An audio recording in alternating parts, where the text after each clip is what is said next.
ብቻ አይደል እኔስ መጠማቴ ሰው የራበኝ ሰው ነኝ ታውቃለህ አባቴ ሀገሩን አቋርጠ ሰፈሬ ባትመጣ እድሜ ያልቅ ነበር ከቤቴ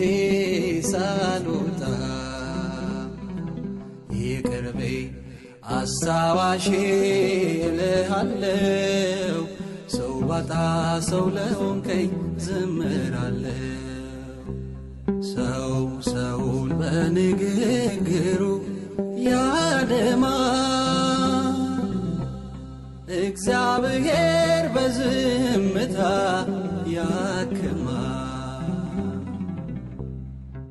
እኛ በአደባባይ በግፍ በፈረድነው